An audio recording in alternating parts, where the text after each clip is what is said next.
Thank you so much for joining us.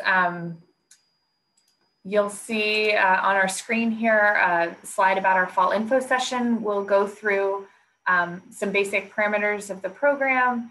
And we also have two students who participated in the opportunity this summer, Hannah Townley and Spencer Gorlick, who will share with you about their experience. My name is Marianne Burnetson. I'm the Associate Director here at the Bob Graham Center for Public Service. I oversee the day-to-day management of the center, our public programs, and also assist with our experiential learning opportunities. And this is just one of those. I'm going to ask my colleague Jamie to introduce herself now. And as she's talking, I'm going to throw up a poll here. She and I would like to know if you all are interested in applying for the spring, summer, or fall opportunities. So go ahead and fill that out. Jamie? Hi guys, my name is Jamie Chikella. I work in UF's Office of Federal Relations here in Washington, D.C. So we are kind of the on-the-ground host for this internship program. I'm really excited to talk to you guys today. Great, I see we have a few people still filling out the poll. Jamie's going to keep admitting people in. I'm going to leave this poll up here for a few more minutes because we've got about 32 people in the meeting. So I see a lot of you are interested in spring. That's great news. And quite a few of you are also interested in the summer. And for those of you who are interested in other, be great to hear down the road during this presentation what that might mean to you, perhaps, you know, in future years and not necessarily right now. So, all right, let's get started. Sorry, I have to end the polling. So just a few Zoom housekeeping.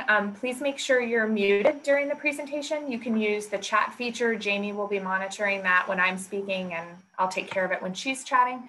And also when it comes to the Q&A time, please feel free to use the raise hand function. We want to answer all of your questions. This is meant to be somewhat informal. We have a lot of information to share with you, but we also want to hear what your questions and concerns are. We'll also talk a little bit about the overview of the program, the application process, and leave plenty of time for question and answer. So as you all know, this is a partnership with the Bob Graham Center for Public Service and the Office of UF Federal Relations. Internships are offered each spring, summer, and fall. Right now, the internships are all virtual in nature. Jamie will go into that a bit more in a few minutes, but that's mostly because Congress is virtual in nature. So no one's really going into the office at the moment. The program consists really of four main components. One is the internship itself. So during the virtual time period, that's 20 hours a week. If it were in person, that would be 40 plus hours a week. There's also a requirement to take academic course credit with the University of Florida. The Bob Graham Center can work with you on whether you take that credit here or elsewhere. There are professional development and networking opportunities. And then Jamie, do you want to talk a little bit about the Policy and Communications Project? Yes, so as a component of the internship, regardless of your placement, one of the things we want you guys to be able to do is work on something that you really care about.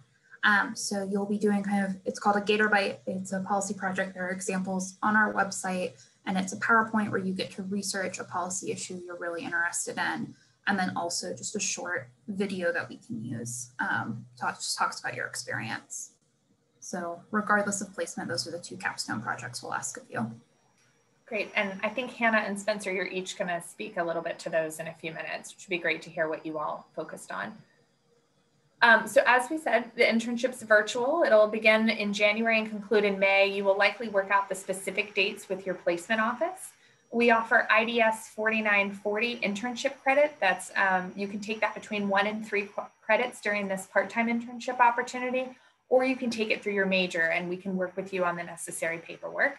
There's also a cost of living stipend associated with this program. We give interns a $1,500 stipend to offset living costs in DC, but we have remained committed to giving that stipend during the virtual opportunity because there are still costs to that opportunity.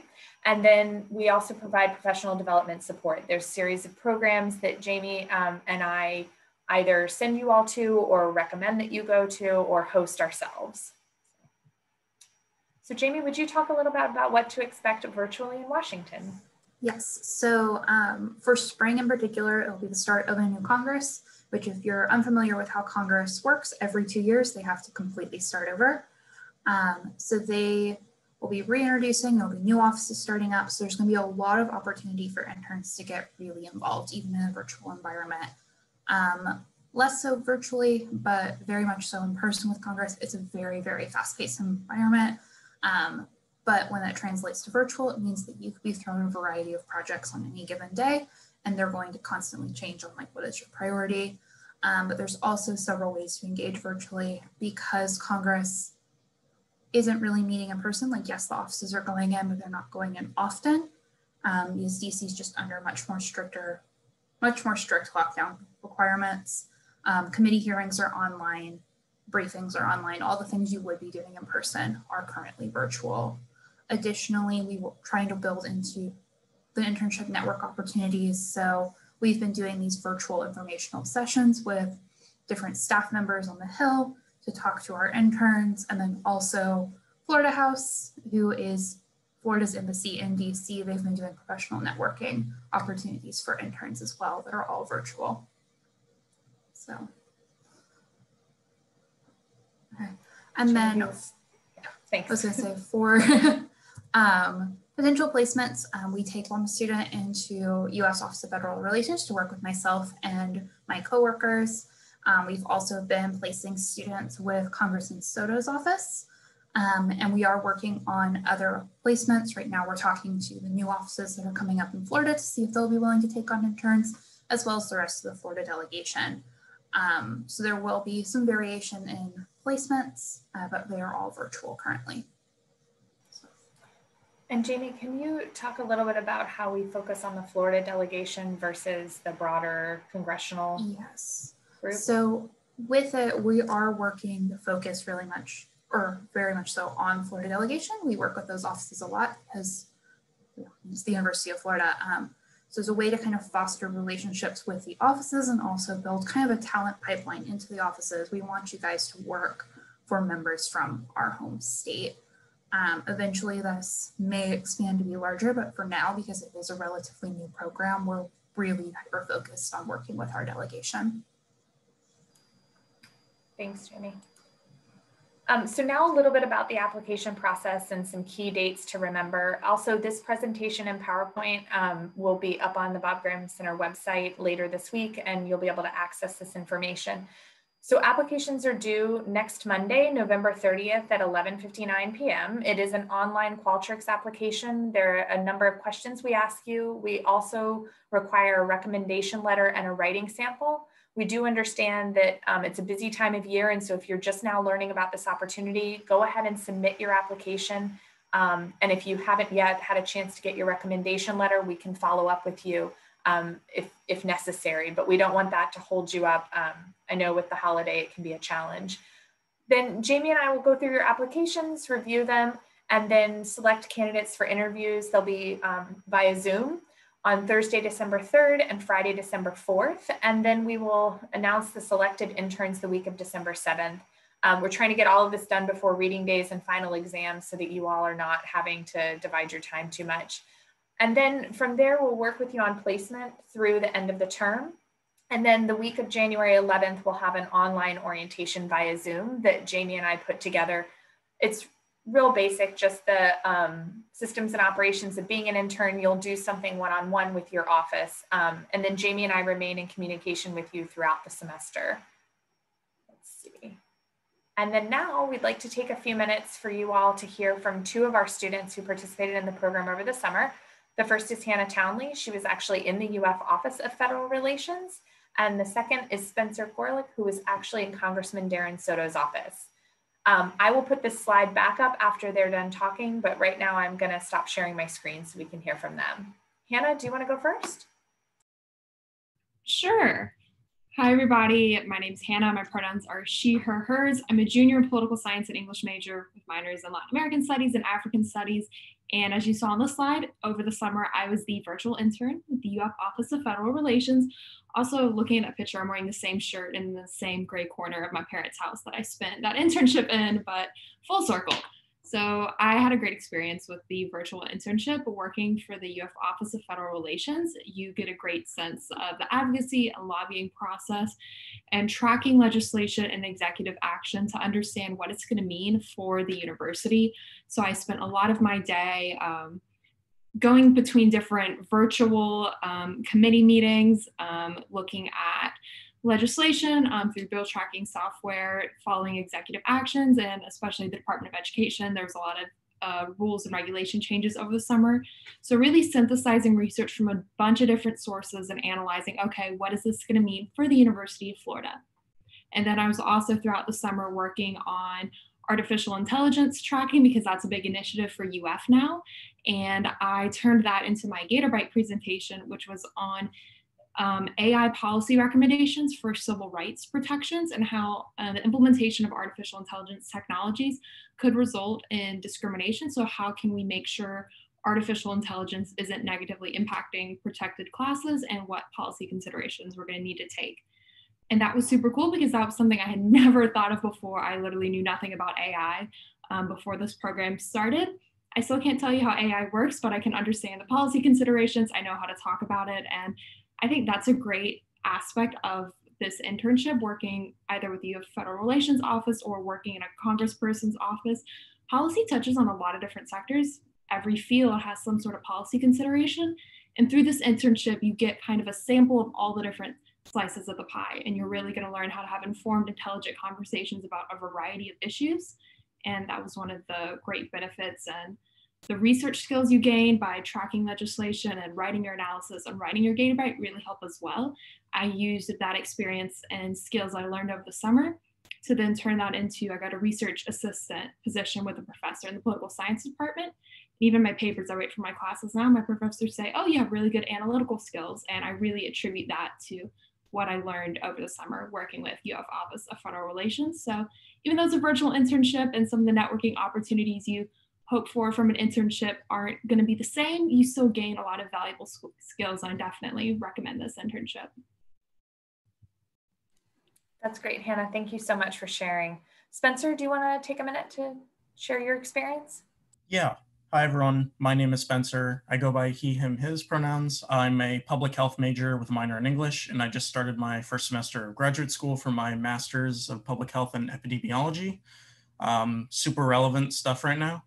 And I was in the office of Congressman Darren Soto, who's from Florida's 9th Congressional District, so a little bit outside of Orlando. It includes parts of Orange and Polk counties, so not quite Orlando, but still around it. Honestly, this internship has probably been the best experience I've had at UF, easily. The amount of like these really in-depth skills that you gain and the experiences that you have, especially for me being in the office of a congressman, just to see how really like the inner workings of this office happen and how the sausage gets made. And even just like the analytical skills of working on casework for constituents, researching bills that the congressman has to vote on eventually, or even bills that he sponsored and wrote himself, just is like this really amazing and extends far beyond just the internship. So yeah, I know it wasn't as like comprehensive as Hannah's, but I'm definitely not as like. I think, Spencer, I think what you shared was fine. We're asking, we wanted you guys to come today to let your fellow students know what the experience was like. I think especially these days, students are concerned about virtual opportunities versus in person, and hearing that it was a benefit to you and what you were able to gain was really useful. Thank you both. I think Jamie and I would now like to just sort of open the floor to questions. I am going to share my screen again and put up the slide with Hannah and Spencer's emails in case you guys want to write them down. And just go ahead and either use the chat or raise hand functions. We're here to answer your questions.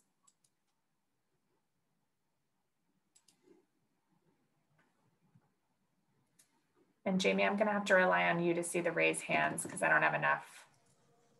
I've got it up, so. Okay. We have a question from Eileen. Eileen, if you wanna unmute yourself. Hello, thank you so much for the presentation. So I was wondering if there's a max number of internships that you'll be taking for the spring semester. Right now we are working on that. I believe we're looking at 2 people for now, but there may be more opportunities with the start of the new Congress. one of the things, and both Hannah and Spencer can tell you, it's just working with the offices to decide if they are able and willing to take on virtual interns, because this is kind of a new concept for Congress. But I am in contact with offices. We're talking about it, at least 2 placements, but hopefully a couple more. There's also the trick that because this is an election year, Jamie and I are experiencing this for the first time, those new offices need some extra time to get settled. It's one of the reasons the applications aren't due until the end of November, and we'll be taking part of early December to figure out whom else we might be able to bring on board. So. We also have a question from Diego. Diego, if you want to unmute yourself. Yeah, hi Marianne, hi Jamie, how are you? Hi Diego. Thank you to Hannah and Spencer for giving us a little bit of the time today to tell us about their experience. So I have 2 questions. The first one is about the credits that you need to be enrolled for the internship. So I know that you need to be enrolled in, I think it's IDS for 30 credits for the internship. So my question is, if I have already enrolled for 3 credits, I'm able to enroll for an extra credit, because I thought there's a 3 credit limit for that, right? So for IDS 4940, if that's the course you wish to take, you can enroll for between 1 and 3. So we can have that discussion once you were accepted to the program. One of the reasons we're offering it in a 1 credit chunk is because it is a 20-hour-a-week virtual internship. If you were full-time in person, you'd be required to take at least 3. So does that help? Yeah, so I think you just answered the second question, which was about the time commitment. That was my second question, but I think you mentioned that it's going to be a 20-hour-a-week. Correct. All right. Correct. Thank you. And actually, I can put that slide back up as well, Jamie. That might help answer some other questions too. So a couple questions coming through in the chat. Salim wants to know when applications open or are due for summer and fall sessions. They will likely open, I would say, mid-spring. And if you're subscribed to the Bob Graham Center Communications, you'll be notified via newsletter. It'll be on the websites when those start to open up. Yeah. Jamie and I are working on year-long timelines for this program since it's done every semester. Other opportunities are not, and I would imagine February at the latest, because even though there's no spring break this year, we want to do it well before that traditional time, so you guys can make your registration decisions for summer. Especially once we eventually enter a post-COVID society, we will likely these will become in-person opportunities. And that will be a much earlier application process because you be physically moving to DC for a semester. So we want to give ample time to prepare for that. With the virtual nature, we can have shorter timelines. Okay, other questions from the chat. Mikhail would like to know, when considering applicants, what key features or experiences are we looking for? Do you want me to take that one? I'm happy to.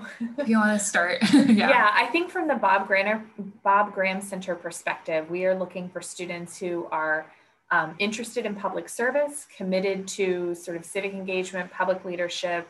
You have to have a 3.0 GPA, but it's not all about GPA. We are looking for students who will represent the best of the University of Florida, both in person and virtually in DC. And we are looking for students who are eager to learn something new. We're not looking for the perfect intern that has, their whole career set out, although that's also fine. But we are looking for students who are eager to learn and try new experiences, and again, would represent UF well. Jamie, is there anything you'd like to add from the office perspective? I think those are good. And I was also going to say, and it will tie into the next question that's been asked, which is on, besides analytical and communication skills, what do you think the most important skills are to succeed in the internship? And that really just the adaptability. So knowing that I can take an intern candidate and they can pick up something and run with it and be very flexible to work in a virtual environment, work on multiple things at once is super helpful. And also just really that willingness to learn is by far, I think, the most beneficial part of interning. If I know I can give you any project and you'll be excited to work on it, it's fantastic.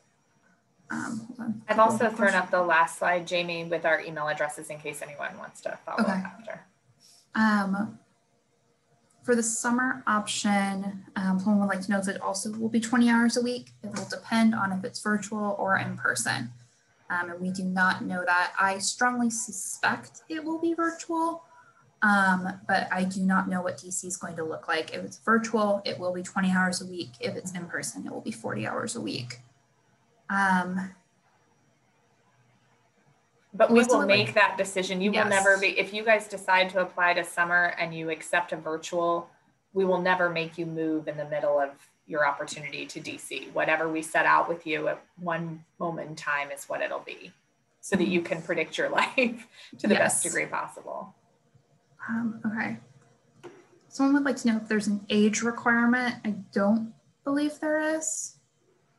No, you just have to be a UF undergraduate and currently enrolled. And then if it's possible to apply or participate multiple times in this internship, we are working on that answer. Right now with COVID, I think the answer is yes, but we will know more in future semesters. Yeah. But only yes if you've participated virtually. So if we were to have you, let's say we didn't have COVID impact and this was a full-time internship this spring and you participated, we wouldn't do another one down the road, so. Okay, Eileen has a question. Eileen, if you would like to unmute yourself. So this question is for Hannah and Spencer. I was wondering if y'all took classes while you were doing your internship during the summer and how you balance that. I can take that. I took what was for the summer a full course load and did this internship. And the way it worked out was my classes, because they were synchronous over Zoom, met in the mornings. And then I did my 4 hours of the internship in the afternoon. And that worked out. And I was also able to balance that with being at home and helping with family and pets. So I think if you're able to time manage, it definitely is flexible to do it with classes and extracurricular responsibilities. So I think Madison had a question, but she has disappeared. So I had the same question as Eileen. Same. Perfect. Okay. I also put in for everyone here on the call the registration link for our newsletter. If you aren't signed up for it, make sure you are so that you receive when applications open in the summer and fall, first notification. Jamie, are there any other chat questions we might have missed or any other hands raised? I think I've gotten all of the ones in the chat. There are no other hands raised unless anyone else has other questions for us. So raise your hand if you still plan on applying for this spring. You can use your virtual hand, or I can see some people. Okay. All right. It's just good to get a sense of who's out there and thinking about it. Okay. And thank you all for letting us know your majors and filling out the poll. It's really useful information for us to know how, when we're marketing this program, where to go and who's hearing about it and what your interests are. So thank you for your time. If there are no more questions, Jamie and I will stay here for a minute or two in case someone has a individual question, but. Marianne, there's one more question in the chat about writing samples. Oh yes, I see it now, thank you. Ah, yes, the preferred writing samples. So this is Jamie's and my favorite question. No term papers, a short essay for class. If you've written any op-eds or blogs or other creative writing material. Jamie, is there something else you want to say about that? So if you've had to do a short memo on something, it could be a letter you had to write, just something that's under 3 pages that gives us a sense of who you are as a writer. That's one for us to take a look at, and 2, generally when we're trying to do placements, offices like to see a writing sample from their interns. So not everyone will have had this opportunity, but if you have ever worked in an office already and prepared some sort of business letter or memo, that is the perfect writing sample, but it is not required. We'll take short essays, things of that nature. So thanks for catching that, Hannah. Mm-hmm.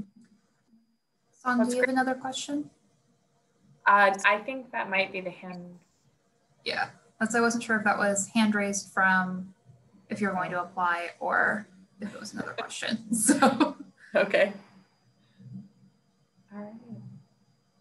Well, thank you everyone for joining us. Again, thanks to Spencer and Hannah for taking time out of your day to speak with the students, and thank you everyone who attended. So.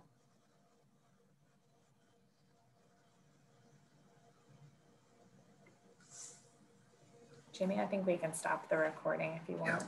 Oh, it looks like we have a hand raised.